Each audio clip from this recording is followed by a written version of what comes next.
Batman, his voice actor, and his death. Warner Brothers has reported that actor Kevin Conroy, best known for portraying Batman in a number of animated TV episodes, movies, and video games, passed away at the age of 66. Conroy debuted as Bruce Wayne and Batman in the 1992 to 1995 animated series Batman. He appeared in animated films, TV shows, and video games like Arkham Knight and Arkham City because fans appreciated his acting in the series. In 2019, he reprised his iconic role in Batwoman. Conroy's frequent co-star as the Joker, Mark Hamill, expressed tribute in a statement that was also given to The Hollywood Reporter. Kevin was perfect, according to Hamill. He was one of my favorite people on the planet, and I loved him like a brother. He truly cared for the people around him. His decency shone through everything he did. Every time I saw him or spoke with him, my spirits were elevated. Diane Pershing, who played Poison Ivy in Batman, the animated series with Conroy, revealed the death on her Facebook page on November 11th.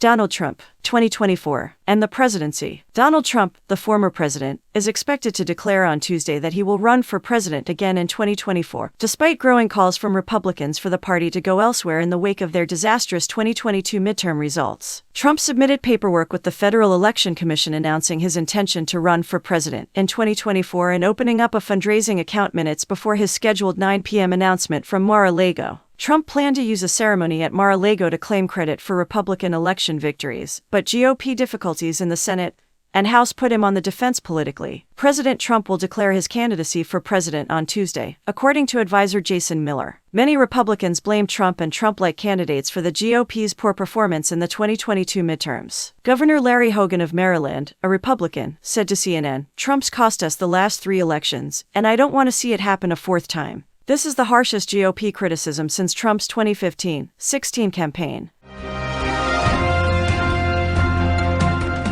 Attractive people, privilege, and COVID-19. According to a recent study on university students, pretty privilege exists, or at least it did before COVID-19 leveled the playing field. A recent study found that physically attractive men and women in some university courses did better academically. During the epidemic, males kept their advantage, but women lost it when instruction moved online. Meg, a 5th-year PhD student at Sweden's Lund University, tracked 307 first- and second-year industrial engineering students at Lund University before and after they moved to online training during COVID-19. Meg's 74-person panel rated each student's beauty from 1 to 10. Meg found that attractiveness correlated with higher marks in non-quantitative disciplines like commerce and the humanities, which emphasize student-teacher interaction. Math and physics classes were unaffected. With the transition to remote learning, this association vanished, but only for female students. It was a huge surprise to Meg that attractive male pupils kept their beauty premium.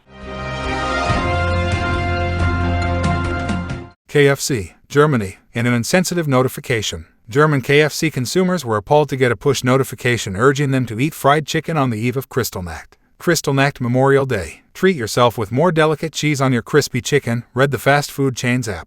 According to Vice News, the original German announcement used Reichspogrom Night, which is now the preferred term. Kristallnacht, or Night of Broken Glass, was an anti-Semitic attack on synagogues and Jewish businesses on November 9 and 10, 1938. During the night, Nazis smashed windows, ransacked stores, torched houses of worship, and stole from businesses, killing more than 90 individuals. The KFC notification immediately incensed people, forcing the company to apologize. "Sorry, we made a mistake. We sincerely apologize and will evaluate our internal procedures right away to prevent this from happening again." According to a KFC spokesperson, an unapproved notification was shared because our internal review process was not properly followed. The company noted that app communications have been paused as we review our procedure to avoid this issue.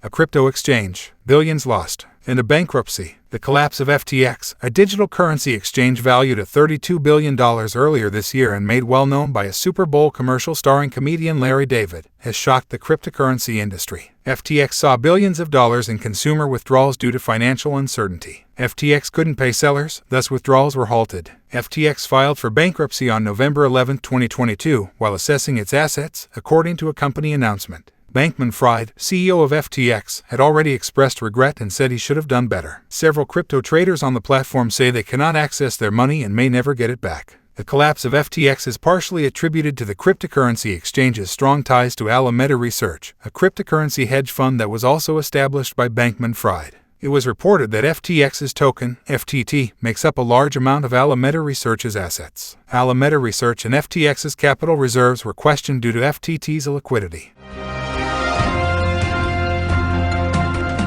The White Ranger, the Green Ranger, and his death. Jason David Frank, one of the original Power Rangers, has died. According to his representative, Justine Hunt, the actor and MMA fighter passed away in Texas. It has been confirmed by people in the know that his death was a suicide. He is best known as Tommy Oliver in the first run of Mighty Morphin Power Rangers, which debuted in 1993. He was one of 6 crime, monster-fighting superheroes with kung fu talents. Fans may remember him as the Green Ranger in Season 1. When his powers fade, he becomes the White Ranger and leads the team. Frank appears in 123 episodes across 3 seasons. Frank has played Tommy in Power Rangers spin-offs such Wild Force, Turbo, Zeo, Dino Thunder, Megaforce, Ninja Steel, and Hyperforce. He's been red, black, and green. His on-screen combat abilities translated into the real world. Frank was a highly skilled mixed martial arts fighter who had studied a wide variety of disciplines. He fought professionally for a time from 2008 to 2010. He is survived by his 4 children. Thanks for watching Sloppy Seconds, news in 60 seconds or less.